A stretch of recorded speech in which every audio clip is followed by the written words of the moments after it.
people, CzarThwomp here, and welcome to episode 62 of Mystery Investigations 2. Last time, we finished the investigation of the orphanage area, and we're now basically we also uncovered that John was the president's son, and there was a lot of chaos over the fact that John could have potentially murdered his own father, and now we're debating back and forth with Leg about stuff. The criminal's goal was only to kidnap the president. If there were no witnesses, there would have been no need to commit murder, right? And what if Cameron wasn't the only one who was murdered? There was a large bloodstain near the flower beds, however, Cameron was murdered near the snowman. Ergo, this bloodstain could not belong to Cameron. Someone else's blood was spilled, and quite a vast amount at that.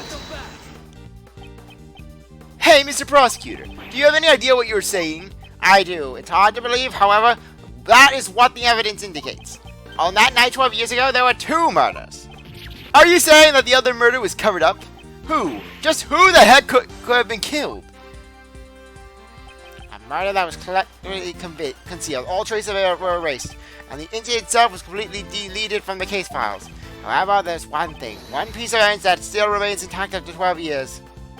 This piece of evidence shows that something happened that night. Because you can see in the drawing that basically Shirhan Dogan was confronting the president with his "where the wild things are" dog. The other murder incident was buried in the dark by Blaze the Best. However, there is still one piece of evidence that remains. Agent Lang is survived by your father's hands. My old man, you say? Please recall. Yes, if Blaze would have uncovered that photo, he would have just burned it. He would have lit that paper on fire. There was one thing that was hidden among the traces of the murder. And that is the existence of the boy who caused the fire. Why did Blaze make that boy disappear? It's because he saw something that he wasn't supposed to see. What was the thing he was supposed to see? Everything is drawn in this picture. The drawing my old man had. The person drawn on the right is most likely the president. The Museo doll is also drawn near him. And the person standing opposite him is... Blaze the Best! Horace Knightley! Cameron! Kay! John! It was the president himself! It was Francisca!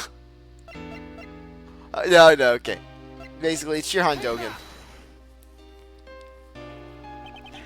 A man with a knife and a large black dog. He is now then Shirhan Dogan. What? The assassin? Why would an assassin appear before a president? The answer is clear. Indeed, what occurred that night on the orphanage around 12 years ago was not a kidnapping. It was a presidential assassination! Ooh! I don't even know. Then what? Miss Roland and Mr. Blaze were... I love how just Blaze's last name is never used. I love how they never use Blaze's last name in order to not confuse him with Sebastian. That'd be like if Gumshoe called Francisca Miss Francisca. I know basically it's weird, but come on now. Yes, the 2 were likely partners in crime. One furnished the orphanage to use the scene of the incident, and the other covered the young boy's testimony, and possibly came up with the entire plan, as well as threw several people into a lake. It's likely that Mr. Cameron was murdered because he witnessed the assassination of... Just look at Blaze's face there, he just looks so deranged. Like he's the boss that hides in your closet. Like he's Jack Skellington with that smile. You open your closet, Blaze in there. You want to disappear? After all, the kidnapping never actually happened. Stop messing around. You're saying that the president was assassinated 12 years ago? We found his body today. He's been alive up until now. That's right. I mean, we met him ourselves. If the president was assassinated 12 years ago, and the president's body was not found today, that would imply there are 2 presidents. Yeah, that can't be right. Are you sure about that? There is the possibility that there were 2 presidents. That's right. Up until now, I've been getting a strange feeling from that president. Even so, I still respect the man. Zhangfa is a small country, but he carried the nation with his strength. The image of Prince Huang that Agent Lang described. You are wrong, He revealed his true form. It was far too great from the President Huang we knew. It's as if they were 2 entirely different people. If that were true, in fact, 2 Zhangfa presidents. Exactly how would such a scenario be possible? What would make the existence of the 2 presidents possible? The president had a twin brother. The victim looked like the president. I want to say this one. The president killed 12 years ago just happened to look like the president. If we think about it like that, wouldn't it all make sense?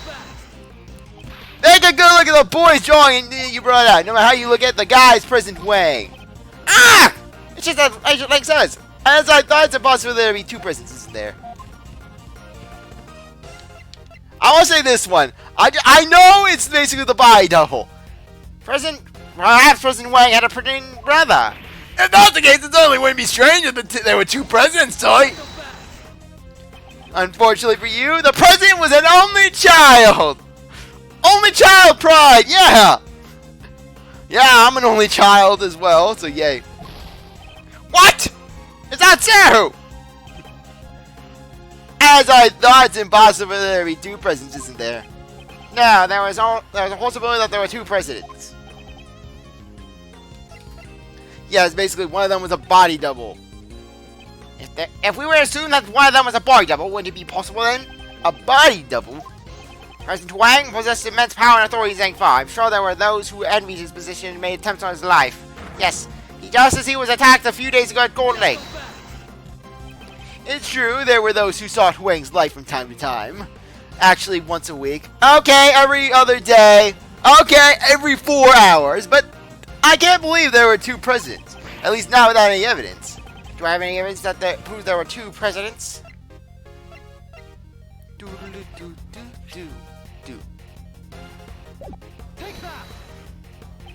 If you look at this evidence, you'll see that there were two presidents. Hey, Mr. Rescue, unfortunately, I have no idea what you're talking about. Langzy says, evidence does not speak. Evidence with no meaning won't tell us anything. Ah! Looks like it wasn't it. How many we knew the president was in two places at the same time? I could prove that there were two people. It looks like the evidence let's look at the evidence and reorganize the incident again. How could there have been two Huangs as expected as possible? Yes. Okay, come on.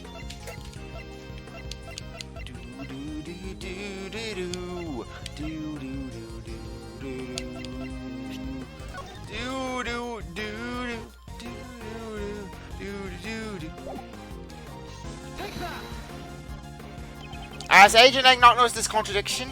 Or has he noticed it but can't admit it? What is it, Mr. Prosecutor? Don't shout something out only to suddenly clam up. According to the recording on the door, the president visited the orphanage at midnight.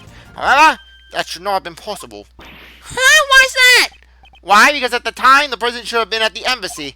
He was together with Agent Lang's father. So, Agent Lang, you really didn't notice? He was in two places at the same time. Ergo, there must have been two presidents. Oh! Then, which of the two was the real president on that day 12 years ago? Most likely the one who died. Who? Who contacted Dogen to murder Huang? In order to learn that first, we must look at the evidence that we proved was false earlier. And that piece of evidence that we know is false is... the photo taken with Cameron's camera. Try saying that 3 times fast. Cameron's camera. Well, there I did. Was taken after the murder. And he was murdered because he witnessed the presidential assassination. In other words, the photo must have been taken following the assassination. Given that, who is the president pictured in this fake photo? We must consider him to be the body double. In other words, the body double had the real president murdered and then took his place. Patricia, Roland, and Blaze must have cooperated with that plan. Hold it! Huang's body was never found. Just where could it have disappeared to? The answer to that is already quite apparent. This is where the real body of the president was.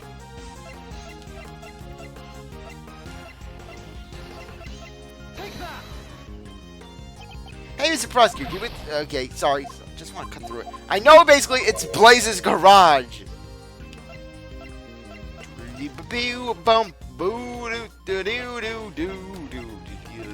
Basically because the body was buried under the yard. Okay, where is it?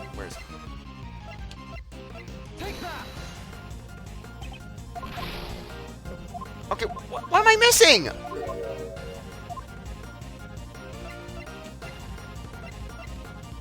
Okay, what am I missing?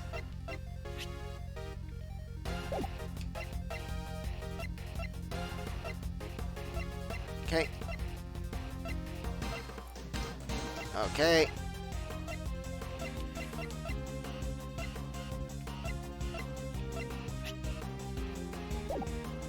Okay, I'm trying to find it. Oh, what am I doing wrong? Oh, come on. Why do we have the IS-7 document? Oh, right, yeah, we have one piece of evidence. Yeah, it's going to be appearing one thing. Oh, come on, what am I missing? What am I missing? I don't even know what I'm missing. Yeah.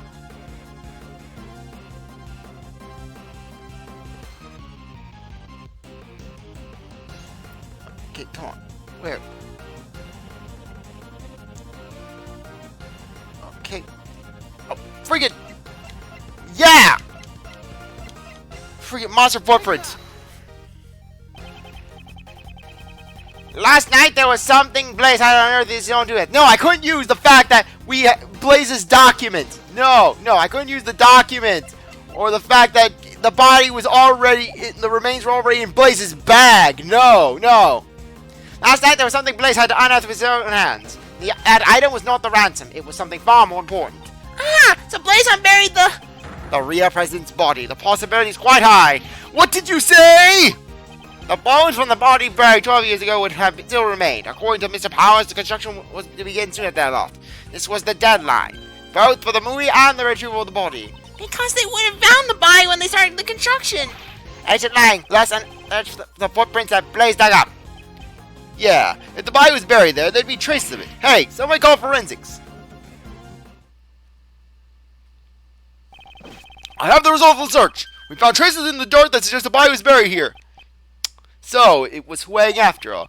We also recovered the skeletal remains of that Blaze the Best dug up. They were in his home. In addition to the bone structure, the dental records on the bone fractures all matched up. We can confirm that it was indeed President Huang. So, the real President Huang was indeed killed 12 years ago. The SS-5 incident was a murder. So the SS-5 incident was actually a murder incident. There's so much information, it's way too confusing. Indeed, let's take this opportunity to review the details of this case. First, the real president came to the orphanage, right? 12 years ago, the true President Huang visited the orphanage in order to meet his son. So going with the chess analogies. The footprint in the snow that we thought belonged to Mr. Cameron were most likely made by the person at that time. President Huang was supposed to meet his son here. However, the one who actually showed up was the assassin, Sean Dogan, who was apparently waiting outside of the orphanage. He was waiting on the stoop. Dogan was sitting in a rocking chair on the stoop, and he was drinking an iced tea. Actually, no, he was drinking some green tea. He came here to meet his son, but he was murdered instead. How horrible! A man like Dogan shows no mercy. Too bad it wasn't Shelley. Otherwise, I believe Shelley would have been the kind of guy where he would have allowed the president to meet his son. As long as the guy didn't run off, Shelley would have at least granted that one wish. Especially for someone like Huang. And after that, the second tragedy occurred. You mean Mr. Cameron's murder? Indeed, Mr. Cameron saw the decisive moment. After the real president was killed by Dogan, his body was carried to the rear courtyard by the team of kidnappers. Mr. Cameron must have witnessed that moment from the orphanage's entrance. Although he himself believed that he was actually witnessing a kidnapping. Furthermore, by this time, the body double who had come to meet up with Blaze and Miss Rowland was already standing behind Mr. Cameron. And then the witness to the murder incident, Mr. Cameron, was killed by the body double. So was Mr. Cameron's corpse also carried by the body double? Yes, it seems likely. But there wasn't anything in the crotch that looked like the body double's footprints. I've already figured out how he accomplished that. There's a piece of evidence that should have made it possible. Basically, the evidence is shoes. This is most certainly how the body double carried Mr. Cameron's corpse. After Mr. Cameron was killed, the president's body double carried him into the middle of the garden. I suspect the body double was wearing the same shoes as the real president at the time.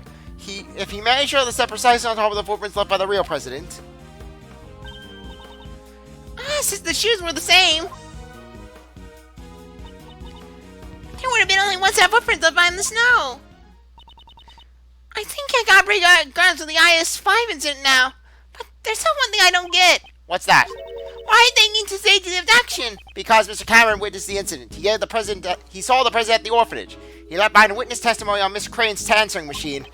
Though, yeah, now I'm just imagining an alternate universe where instead of doing that whole kidnapping plot, Blaze just simply burst into Jill Crane's house, smashed up her answering machine, and then just killed her instead.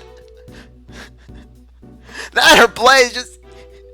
He didn't even kill her. He just went in and smashed the answering machine. He just broke into the house, killed she says, What the hell's going on here? Who are you? and Blaze just smashed the answering machine with his hammer. You saw nothing. Nothing. No, Blaze wouldn't have done it. Blaze would have sent Manfred to do it. Sent Manfred and Kent to do it. Kent's holding it. Manfred's basically hitting the answering machine with basically a bat, and Kent's holding Jill back. Manage! Calm down the answering machine. We're just deleting the tape. I'm pretending it's Blaze. No, they were just taking the answering machine and just shoved it under Manfred's mattress. Jim Blaze can make that disappear. Like I said, answering machine theory. Blaze, Manfred, and gang going in there, breaking into Jill's apartment, just deleting the answering machine. After the boy don't need to have a reason for the president to have been at the orphanage. And that's why they prepared the fake kidnapping charade. The people in this fake kidnap photo are the body double and most likely Patricia Rowland. No, Well, I find odd the fact, why would they have Patricia holding the gun? Why wouldn't they have Blaze be the kidnapper and Patricia take the photo? The person that goes, Miss Rowland. What makes you... The person that goes in Jordan, what makes you say that? Blaze is 6 feet tall! That does not look like a 6 foot tall person! The two would have to leave the orphanage or take the picture. Just when he moved the body, the double used the real person's footprints. The second set of footprints belong to the person in the coat. Indeed, we originally believed that those footprints belonged to Mr. Cameron's killer. They were size 7 footprints, too small for Blaze's feet. Last we can assume that the person playing the part of the kidnapper was Miss Rowland. Hidden inside the shadows of the person's kidnapping was a presidential assassination. I see. So that's why my old man... Why he what? The old man must have realized that a murder had taken place. After all, he had the kid's drawing. However, that picture was never presented as evidence. Your father likely took it from the young witness during the investigation and hid it. He had to have known that Huang was dead. But what if he had revealed that back then? Revealed the death of the president, the backbone of Zhang Fa. It would have caused chaos. And that's why my old man took the secret to his grave. He even took the blame for the kidnapping, knowing that it would be the fall of the House of Lang. So this is the truth that Lang's father hid 12 years ago. And now it's all become clear.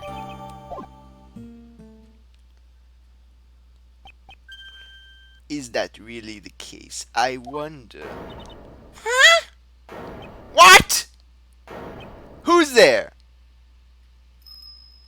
Yep, it's Dogan. That bell, it's... Sure, Dogan! You! Why are you here? How can you just brazenly show up here? Who do you think you are, pal? I'm an assassin. Anyways, I just want to let you know. Have you heard the tragedy of President Daishan Huang, the Honorable? Of course I would expect you to. After all, it's an assassin's legend. Legend has it that Daishan Huang. We already know the truth. Well, you don't have to be so rude about it. I found the conversation most intriguing and just, well... Are you feeling nostalgic about an old murder of yours? You're the one who killed Huang. Careful now, I could kill you the same way I killed him. And judging from the sound of your voice, he was much more intimidating than you could ever hope to be. Nostalgia? I think not. Though I have to say, I did find it most satisfying CzarThwomp suffering my lines when my knife went through his throat. You were speaking about the person I am searching for. You're searching for someone? I escaped from prison in order to meet with a young acolyte, the one who wore the red raincoat. The red raincoat? Who is this person? I suspect that it's the same person as the mastermind you are searching for. Someone you've been searching for. The one in the red hood. The Red Hood? Don't they seem surprised, Anubis? Yes, they are, my boy. 12 years ago, this young acolyte saved my life. Certainly, it was I who killed President Huang. However, my life was also targeted that day. The body double Blaze and Patricia all sought to seal my lips. And judging from the sound of what Blaze had in his hand, he was holding a crowbar. Had I not been reunited with the young acolyte back then, I would have been in danger. But alas, even to this day, I do not know what has become of the young acolyte. So your child client was indeed the body double, who was the main perpetrator of the crime. It was a long time ago, but I remember his words even now. There have been countless attempts in my life, not just once or twice, countless! And yet, why must I be the one to face the danger? When I stand before the people, I garner the same respect as the president does. Tell me, just what is the difference between him and me? Oh, I don't know, Mr. President, Mr. Body Double. The fact is that maybe maybe the real president doesn't go and start lying to assassins about how he feels so discluded. The difference was great, while the voice and style of speech may have been the same. One can mimic the body, but the heart cannot be reproduced. I suppose his own weakness cost him in his quest to become a leader. Now that Rook's gone, I'm in charge!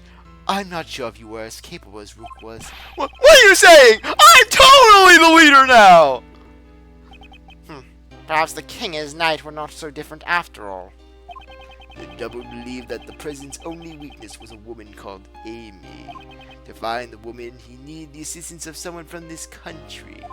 So he joined forces with Blaze, the most corrupt person in this country. After determining her whereabouts, he simply waited for the right opportunity. I can just imagine now! Blaze didn't do the stalking himself, he just had Manfred do it.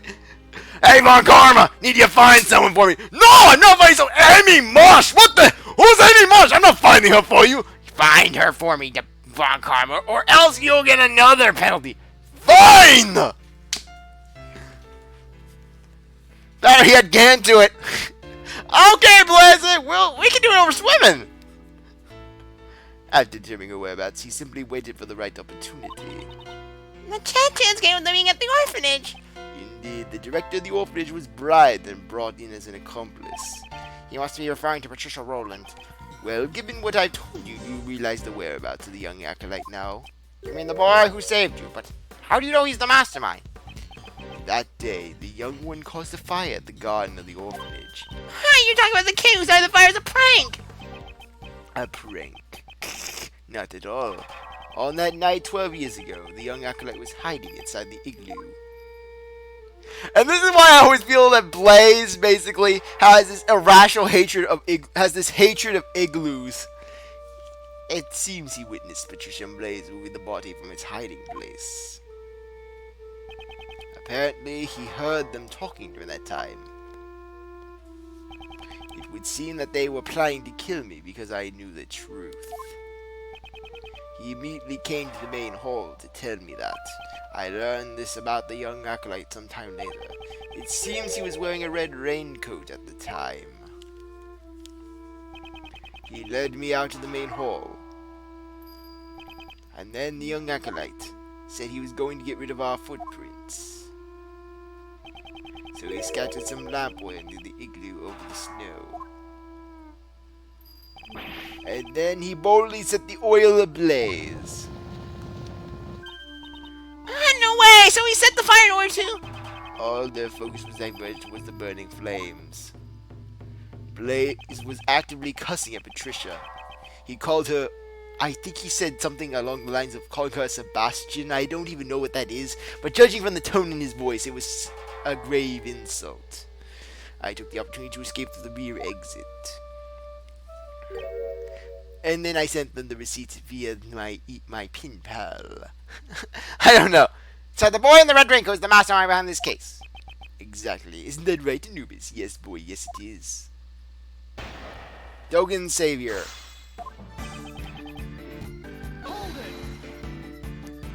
You admitted that rather easily. These days I have grown tired of killing. But in those Haricon days, I devoted myself to the path of an executioner.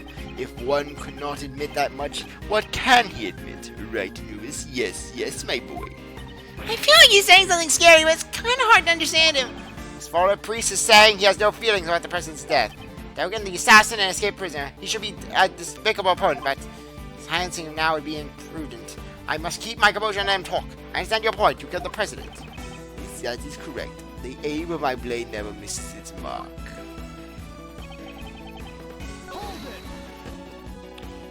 Your life was targeted. You, the assassin. The hunter becomes the hunted. The Buddhist becomes the Buddha. Hey, you don't have to make up strange proverbs. That's right, girlie. That's my job. Life is transient, especially for an assassin whose life is always exposed to danger. So does that mean people you tried to kill and fought back? That is a rare occurrence. However, this was different.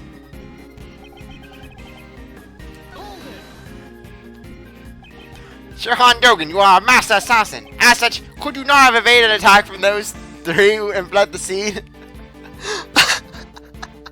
Oh my god, now I'm picturing, you know that one scene from Family Guy, where that one episode of Family Guy where basically Joe, he got that leg transplant and was able to walk again, and then basically Peter, Quagmire, and Cleveland, they basically all get tired of Joe being this fitness nut. So basically they come to his house with a bunch of blunt objects so that they can break his legs, and then they all try to gang up on him, and then just Joe kicks all their asses. I can just imagine that happening with basically Shirhan just utterly destroying Blaze, Patricia, and the Bido. Oh my gosh, someone needs to make a Phoenix wrong of that. Someone needs to make a Phoenix wrong of basically Blaze as Peter, the body double as Peter Griffin. Blaze is like he has the body double as Peter. Blaze as basically Quagmire Cleveland, and Patricia Roll as basically the one that wasn't used. And then just Shirhan meeting Joe, just kicking all her asses. You greatly overestimate me. Without Anubis by my side, I would not be able to even walk about. If those three were able to attack me at once, I wouldn't stand a chance. I see, so not even an assassin will fall to superior numbers in a frontal assault. Well, Shelly wouldn't. I suppose you could say that. I, Huang Dogen, would have suffered a shameful defeat. I would have been called a Sebastian.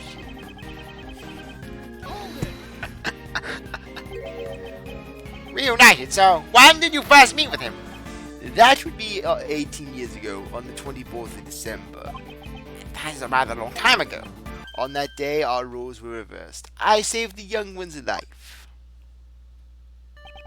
There was an unusual snowstorm on that day. The temperature was well below freezing.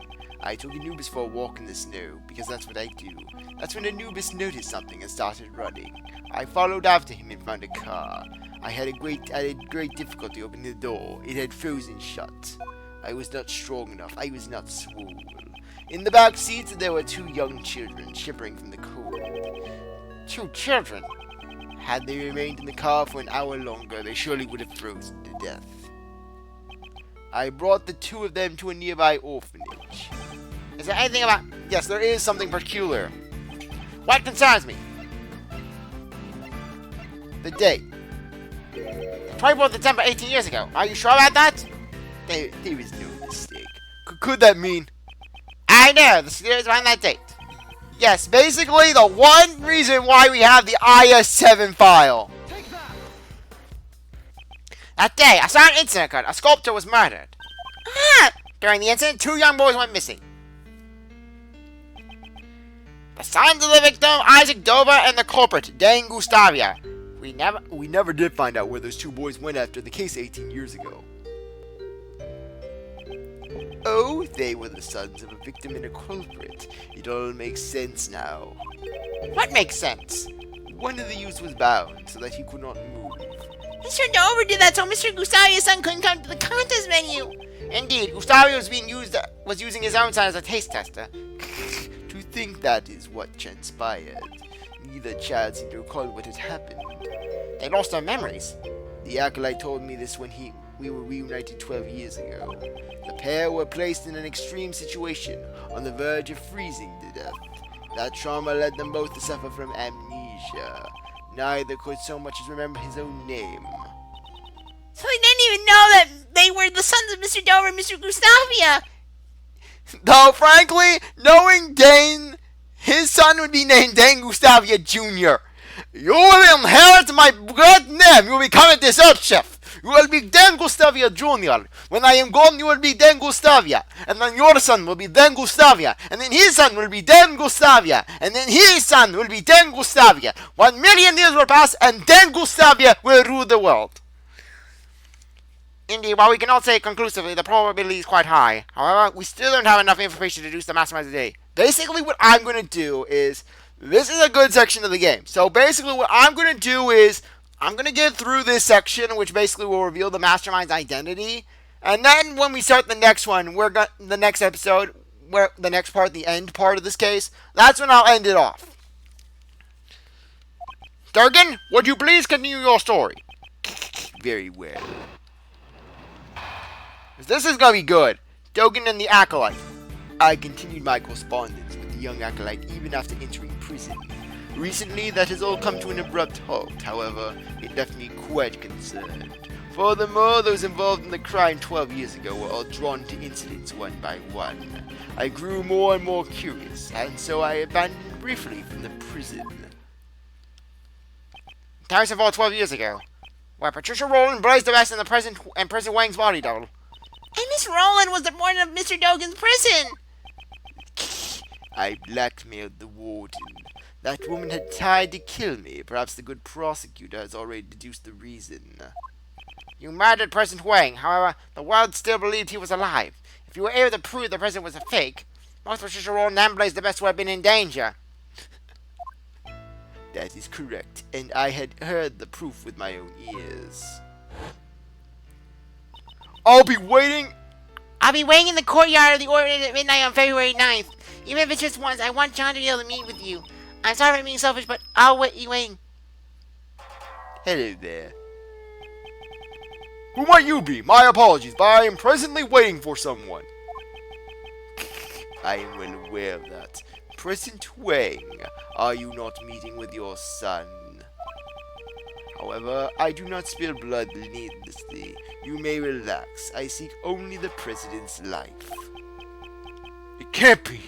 But please wait! I am just about to meet my son for the first time. I'm sure this will be the first and last time. Please, at least wait until we are finished. Oh, trust me, you won't be meeting your son. And why not?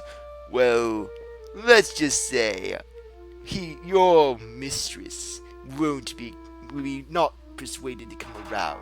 She's been dissuaded. And meanwhile, Blaze is just stalking her around. He's wearing that Zurzon mask, just trouncing around his conductor's outfit. Stalking you in the midnight! Come on out, Amy, you wanna play? I had thought the president would beg for his life, but he was of a different sort. Officially, the president had no son. However, he shook his head and said, this illegitimate son was his, and he intended to recognize him publicly. Furthermore, he claimed that he had already made preparations towards that end. Would that son of his be the boy with horns over there by any chance? Wait, with the horns? Wait, you can see John's horns? I can use seismic sense. There's no need to see them. From the moment I escaped from prison until now, I have been closely lending an ear to your voices. He said that the president made preparations towards recognizing his son, but the word preparations alone would be insufficient for blackmail. That's it! There was one thing that could prove Wang's words, the will held by the House of Lang. It was also proof of his trust in us. His son's existence would have been revealed to the world. The name of the recording, the mentions of preparations, and the will in Zhang Fuck. Together they suffice to make the warden bow to my words. and Anubis's box.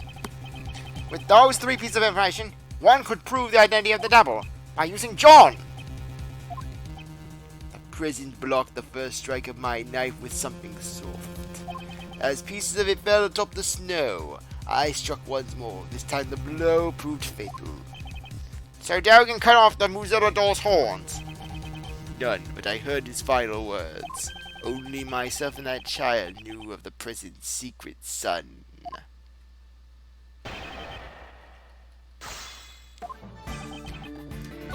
Yeah, basically, this is where things really start to get good. In other words, you contacted him from the prison. That is correct. A post office box was used. Post office box? It would allow one to send and receive letters without revealing the recipient's location. I could not use a form of correspondence that would reveal the acolyte's location.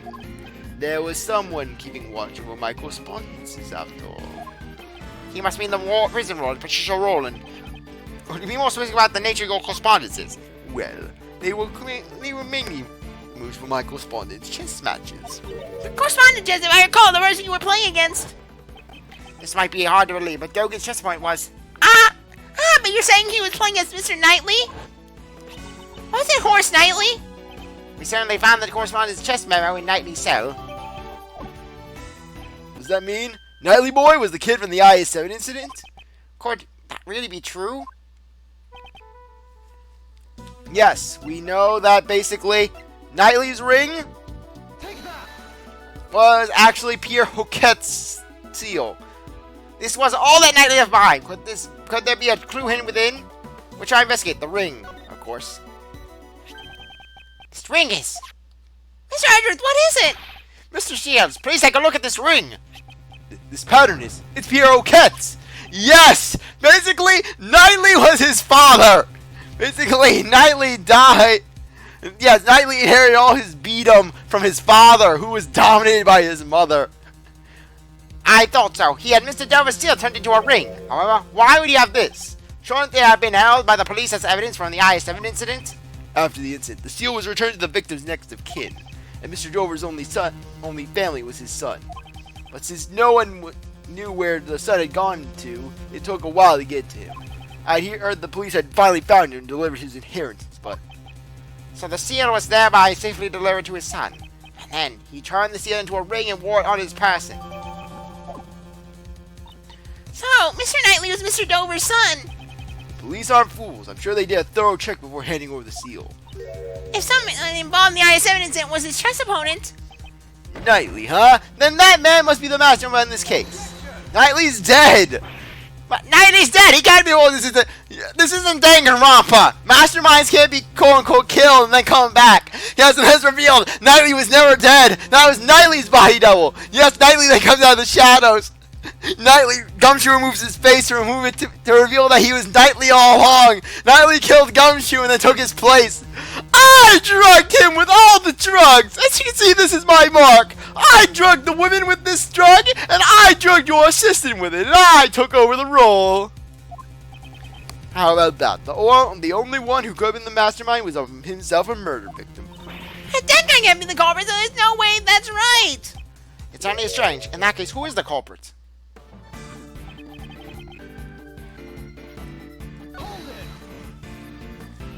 It came to a halt. Now times?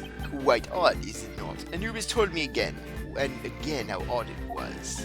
That scary dog talked. Was he like, something's odd, woof? I can understand Anubis' heart, even if he does not voice his thoughts.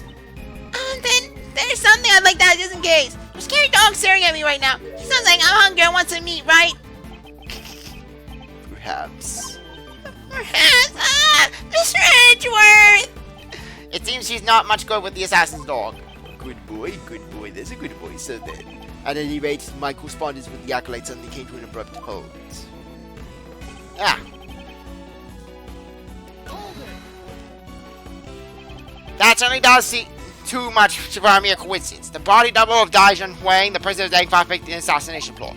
Stroll, the prison warden, murdered Horse Knightley. And Blaze the Best, the chairman of the PIC, murdered Joe Crane and did countless other crimes, and including indirectly murdering my daddy. Come to think of it, as I have been investigating these cases, I have felt the presence of some other force behind the scenes. Even within the prison, I could tell that this was no insignificant event.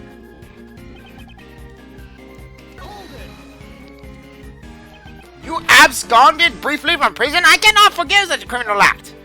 You stole your way out of prison. I can't forgive such a thieving act.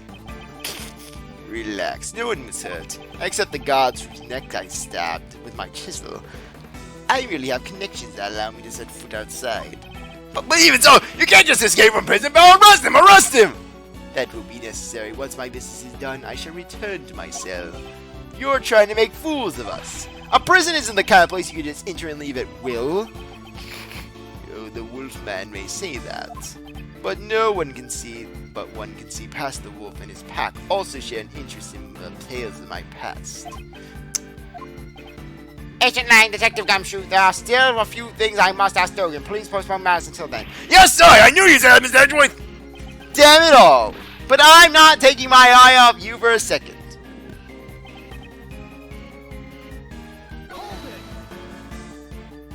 Excuse me, but you wrote your letters in Braille. Indeed, for I possess the tools necessary to write in Braille. Ah, so you need to use tools to write in Braille. I never knew. Then, would you please tell us what you wrote? Everything letters, of course. And also the movements of the chess pieces. You wrote the movements of the chess piece by hand. That statement is intriguing. So then, how's your handmade dog piece move? Okay, your question going. So then, what did you do when the letters stopped coming? Within the prison, I grew increasingly concerned about the acolyte's whereabouts.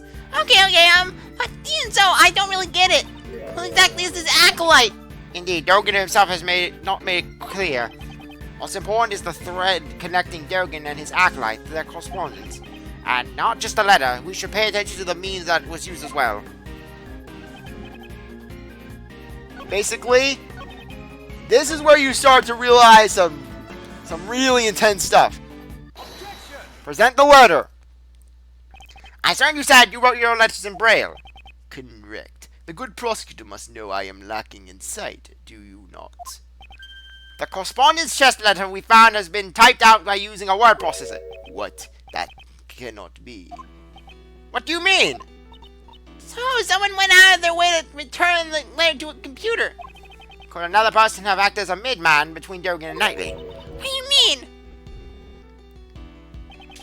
Dogan wrote his letters in Braille, however, by the time it reached Knightley, it had been rewritten on a word processor. We must assume that some middleman rewrote these letters. And the reverse can also be said. That same somebody must have taken the letters Knightley wrote and re-delivered them to Dogan. Yes, that is indeed true. Knightley and Dogan both communicate through a certain individual. Dogan, where are the letters that reached you? They were in Braille, of course. So Knightley Boy's letters must have been transposed by the same person as well. Oh, and then that someone must be The mastermind behind this case. You're saying there's someone else who's the mastermind behind this case? Then who the hell is it? Delva's son, Knightley, is already deceased. In that case, there's one youth that we consider the mastermind. You mean Dan Gustavia's son? But who the heck is it? If Knightley is Delva's son, then Gustavia's son must be... This is where stuff really comes down. Well, we're the only friends either of us have had since childhood. Yes! Basically, they reveal the big twist that Simon motherfrickin' Keys was behind it all, and that Sebastian actually was on the winning side for once. He was on the correct side of things. And just these two, they were actually going after the right person. He was the same as me. We never had families. It can't be! Could it really be him? Mr. Edgeworth, what is it? You've gone all pale. I figured it out. I was used! The mastermind who's been controlling this case from the shadows. What? Who in the world is it? I don't want to believe it, but it's someone that we know quite well. The mastermind is... Jill Crane! Sebastian being the mastermind. That would have been even a bigger twist. Sebastian masterminds this whole thing just to take Blaze down. It was Simon. The mastermind behind this case sent a letter to Jill Crane which deceived Blaze. Furthermore, he kidnapped John and he's dropped on us. However, all of his actions, of all his actions, the one I have never been able to get out of my mind.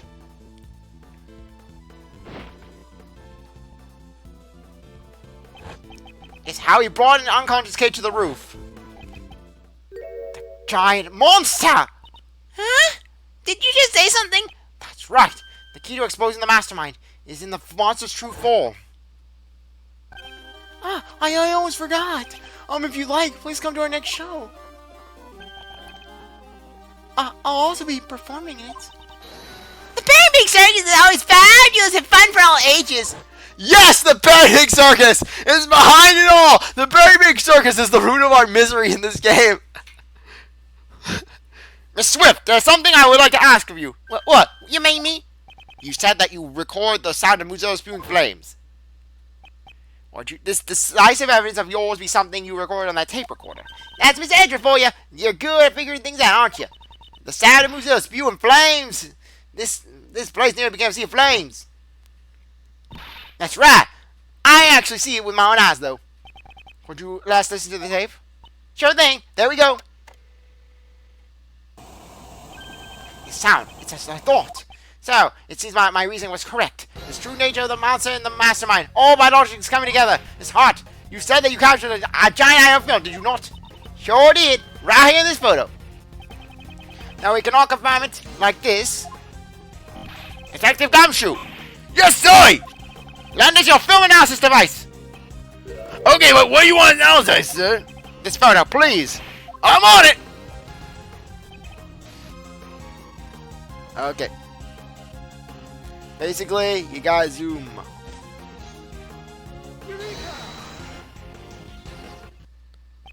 That is... See, I ain't moved those eye right where I said it would be.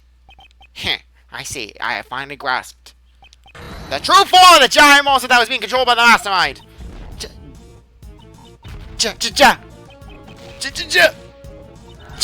monster? I am in it. You are, aren't you? You're in that Muzo is real. No, this is not Muzo. This is the eye of a different monster.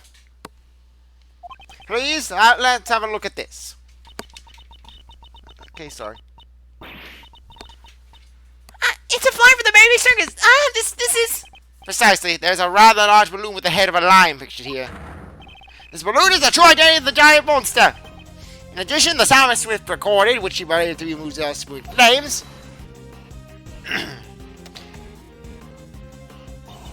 Mr. Prosecutor, don't tell me. You're gonna say something like that. Say something else. Yeah, the juice of my scoop. Hot air balloons fly by using buoyancy up the air, right, sir?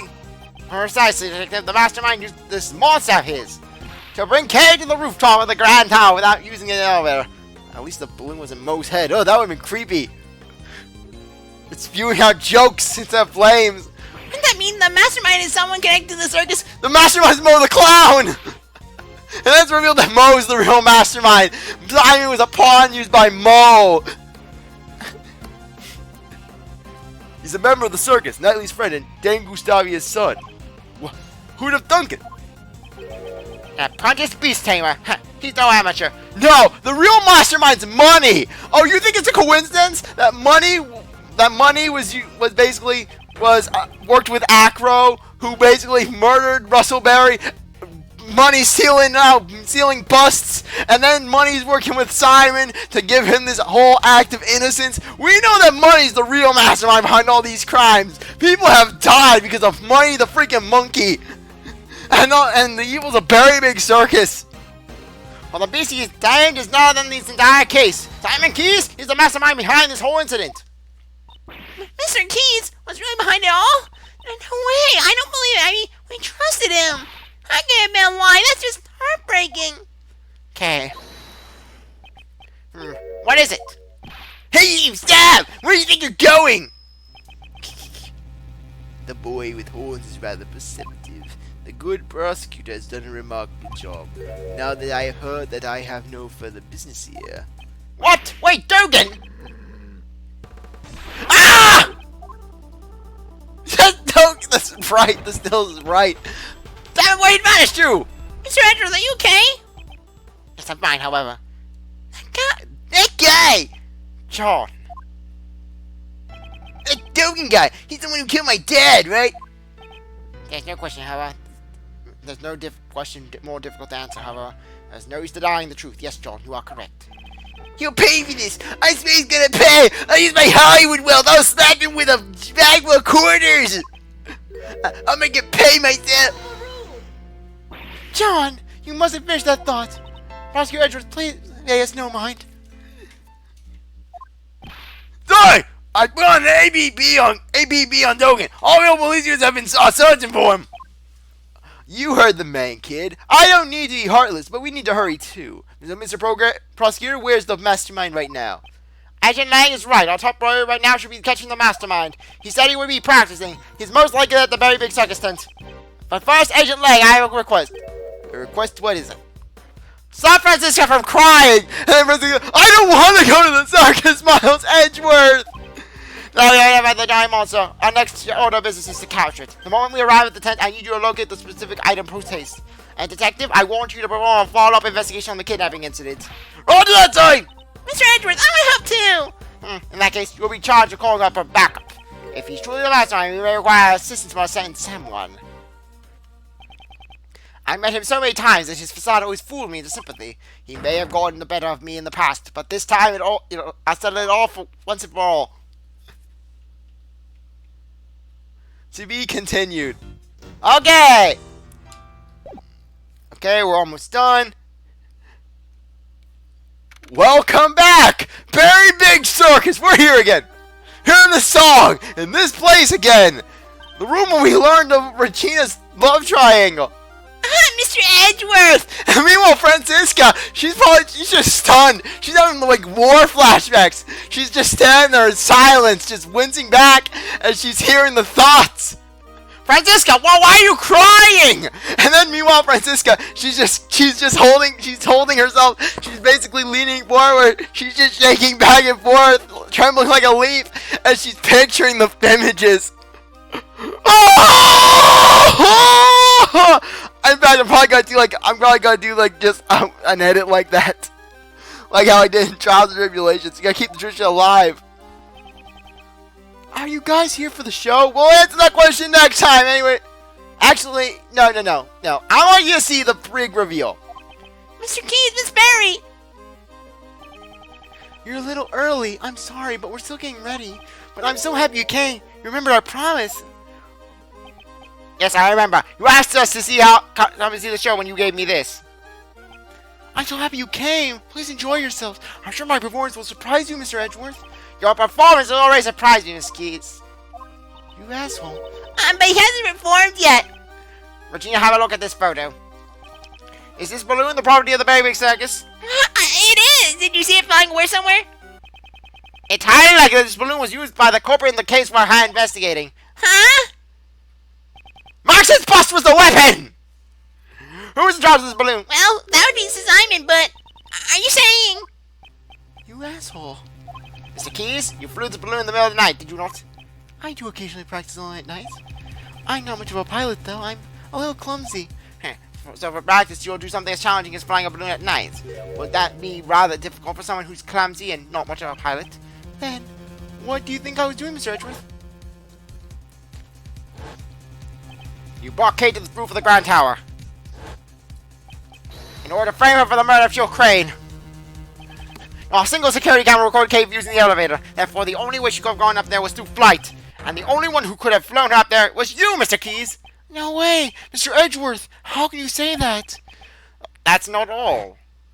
You drugged John at the garbage pickup and kidnapped him.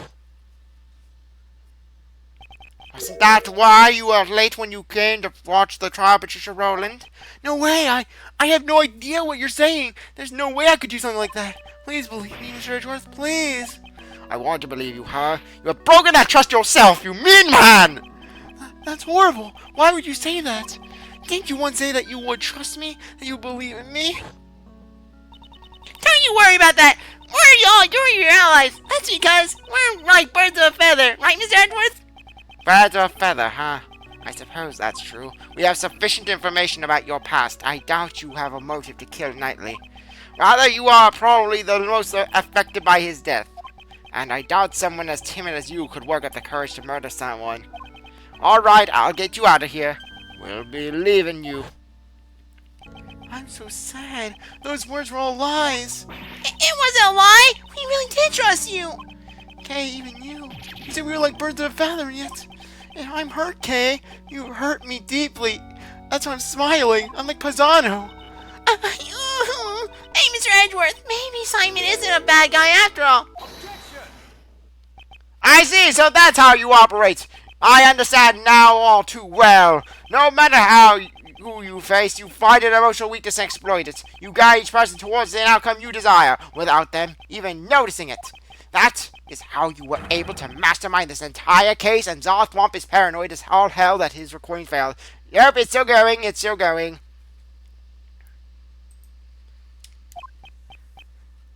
I may have fallen for your tricks before, but not this time! Simon Keys, I indict you! Money, kick his ass. Money, grab the bust of Max. And Money takes my... What is that monkey doing? And then Money just grabs Max's bust and tosses it at Edgeworth. Then they have it tied to another rope. Simon just releases the rope and then just boom, just Edgeworth gets smacked down by the bust. You were always so full of confidence, Mr. Edgeworth. But I rather like that, because now I can rip that confidence to shreds.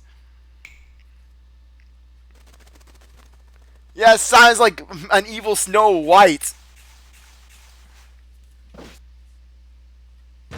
Yes, he opened his eyes! The big twist. Ha! Good work!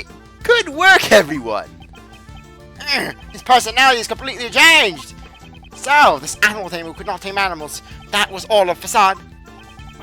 This is the real Simon Keys. Simon, that's not true, is it? Truth or lie? What difference does it make? And will you just shut up for 3 seconds? I swear, you keep going on and on about your animals and your ditzy ways. Really, you wonder why people murder? They murder because of you, Regina. They are the issue with that whole Asteroid plot. Don't even bring up that plot. It was cliche. It was cliched. It was cliched and it was horrible. Oh my gosh, I just realized something. I just realized it. Red hair, long red hair, clown, mastermind. Simon Keys is Sideshow Bob. You don't understand what I'm going on about. Mr. Edgeworth just made me a little upset, that's all. Yes, that's how I'm going with that voice. Someone! Stuart Phoenix wrong with Simon Keys aside Joe Bob. We need that. You will take responsibility for setting me up, right? It's true, I practiced with the balloon 2 nights ago. That photo must have been taken when the balloon and I had passed near the building. I often fly around that area for advertising purposes. There's nothing unusual about that, right? You often fly around the Grand Tower within the balloon. Yes, even the circus needs to advertise. The circus is not always in that. Regina, is that true? Yep, it was Simon's job to advertising the balloon. Most people who live around here should have seen it. Freaking, in that case, just poor them. They have to deal with very big circus all the time. That balloon was used in the crime we are investigating. Like I said, that's a coincidence. I simply happened to pass by the Grand Tower when that photo was taken. I shall determine whether or not it was a coincidence after I hear your whole story. No! Why do we have to go after Simon? He could try to kill Mo the Clown. Great, now I'm imagining Mo the Clown is crusty. Damn it!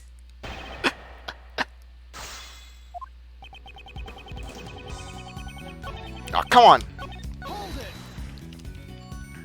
Was the balloon launched from this tent? There's a nice big park near the Sunshine Coliseum. I always launch the balloon there. I see. In that case, how do you transport the balloon to the park? Well, it's too heavy to carry. Well, it's too heavy to carry by hand. It weighs 700 pounds. And yet it flies in the sky. Amazing, isn't it? I asked you how you transported it. Now answer the question. Aw, can't I even make some small talk? You're mean, Mr. Edgeworth. I use the truck. The balloon is loaded onto the back of the truck. A truck? Yes, the last time I took the truck and the balloon out was 2 days ago. I can't overlook that piece of testimony.